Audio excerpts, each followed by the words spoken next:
Thank you for joining us for the Pix 11 News at 4. I'm Erin E. LeBeau. And I'm Candace Gibson. We're going to get straight to it. The historic corruption case against Mayor Eric Adams dismissed today for good. A judge saying this was the most fair legal outcome for both the mayor and the city.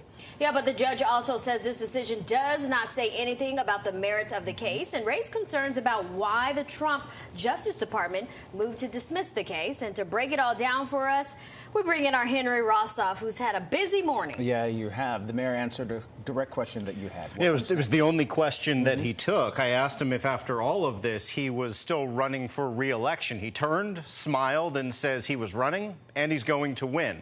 And that comment came after about a 5-minute address by Mayor Adams directly to the people of New York. At one point he apologized for this case. He feels he didn't do anything wrong. That's not the reason for the apology, but because this ordeal shook the faith in city government. The mayor continues to deny any wrongdoing. Remember, the core accusations here are that he traded travel perks with Turkish officials for an improper and unsafe building inspection, and that he accepted illegal campaign donations. The judge in dismissing the case says he's skeptical of an argument that this was all brought from political motivation. The mayor and his team continue to imply that's the case. In fact, at one point, the mayor held up a book by controversial FBI Director Kash Patel. You're looking at it there. It's called Government Gangsters, and it alleges there's an entrenched deep state that conspires to use the law to target various individuals like the mayor. Take a listen to the mayor this afternoon.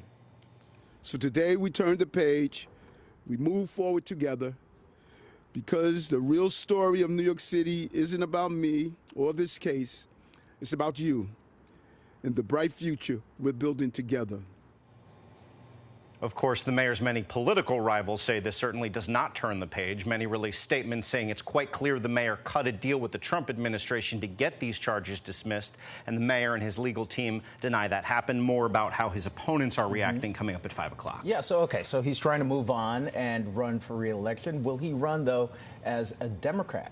That is the question, and it does appear that it's shaping up for him to run as an independent. Let me explain why that is the case at this point, because there's this filing deadline coming up at the end of the week where he needs to present a certain number of signatures to get on the ballot. Many candidates have already done this.